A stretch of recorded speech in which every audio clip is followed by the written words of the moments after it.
নমস্কার বন্ধুরা, আজ আমি নিয়ে এসেছি চিংড়ি মাছের একটা পদ, কিন্তু সেটা একটু অন্যভাবে। আজ আমি এনেছি লাউ পাতায় মোড়া চিংড়ি মাছের পাতুরি বা চিংড়ি মাছের রোল। চলুন দেখে নিই এটা কিভাবে বানাতে হয়।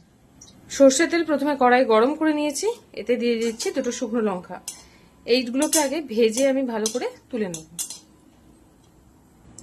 লঙ্কা ভেজে তুলে নিয়েছি, ওই তেলেই কুচনো পেঁয়াজ আমি দিয়ে দিচ্ছি।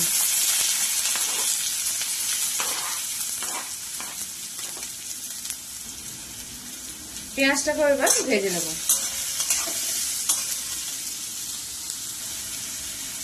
পেঁয়াজটা ভাজা হতে হতে ওর সঙ্গে আমি দিয়ে দেবো কিছুটা রসুন বাটা।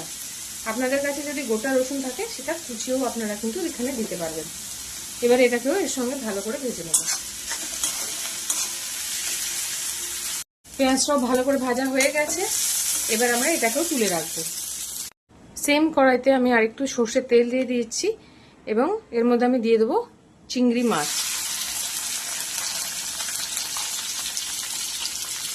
চিংড়ি মাছটা ধুয়ে নুন মাখিয়ে রাখা আছে, এটাকেও এবার আমরা হালকা করে ভেজে নেব।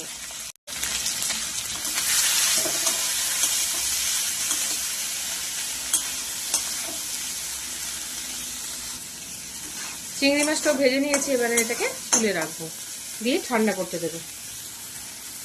আগে থেকে আমি মুসুর ডাল আর গোবিন্দভোগ চালকে ভিজিয়ে রেখেছিলাম, এবার এগুলোকে বেটে নেব। মুসুর ডালটার সঙ্গে আমি গোবিন্দভোগ চালটাও দিয়ে দিচ্ছি, আর সঙ্গে দিয়ে দেবো একটা কাঁচা লঙ্কা, দিয়ে আমি এটাকে ভালো করে বেটে নেব। সেম মিক্সিং জারে আমি চিংড়ি মাছ যেটা ভেজে তুলে রেখেছিলাম ওটা নিয়ে নিয়েছি, এবার এটাকেও আমি বেটে নেব। এভাবে চিংড়ি মাছটাকেও আমরা বেটে নিয়েছি।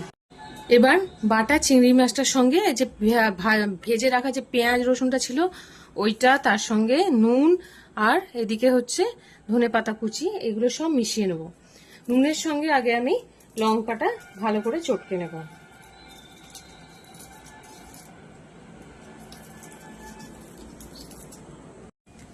এর সঙ্গে দিয়ে দিচ্ছি আমি গ্রেট করা আদা। সবকিছুকে এবার আমি একসঙ্গে ভালো করে মেখে নেব।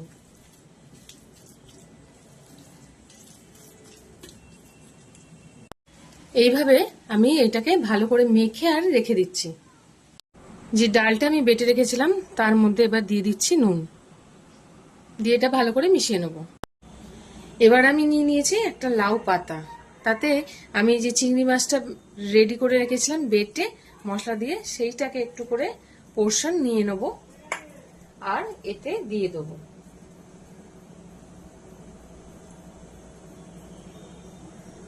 এইভাবে এখানে দিয়ে দেবো।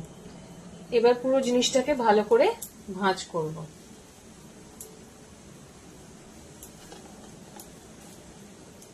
এবার এই জায়গাগুলোকে আমি ভালো করে মুড়িয়ে নেব। এইখানটা যে ডালটা বেটে রেখেছিলাম সেইটা একটু দিয়ে আর এটাকে আটকে দেব, যাতে এটা গামের মতো কাজ করে খুলে না যায়, কারণ এটাকে আমরা এবারে ভাজবো। এইভাবে এক এক করে সব পাতাগুলোই আমরা রেডি করে নেব। এইভাবে সবগুলো পাতাকে আমি মুড়ে রেডি করে নিয়েছি। যে ডাল বাটাটা ছিল এটাকে একটু পাতলা করে নেব, দিয়ে এতে চুবিয়ে আমরা ভাজবো। বেসন না দিয়ে আমরা ডাল বাটা দিয়ে এটা ভাজবো।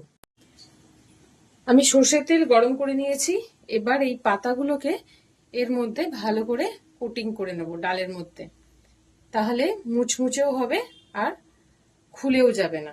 এইভাবে সবগুলো পাতা ভেজে নেব। এক পিঠটা আমাদের ভাজা হয়ে গেছে, এবারে উল্টে দেব। দুটো পিঠে এবারে ভালোভাবে উল্টে পাল্টে ভেজে নেব।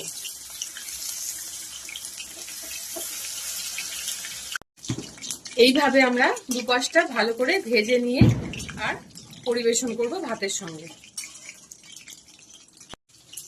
তাহলে দেখলেন কিভাবে আমরা এই লাউ পাতায় মোড়া মাছের রোলটা করলাম। এখানে আমি চিংড়ি মাছ ব্যবহার করেছি, আপনারা চাইলে যে কোনো কাঁটাবিহীন মাছ ব্যবহার করতেই পারেন। ভালো লাগলে রেসিপিটা একটা লাইক কমেন্ট শেয়ার করবেন, সাবস্ক্রাইব করবেন আর আমার চ্যানেলটাকে ফলো করবেন। ধন্যবাদ। Thanks for watching.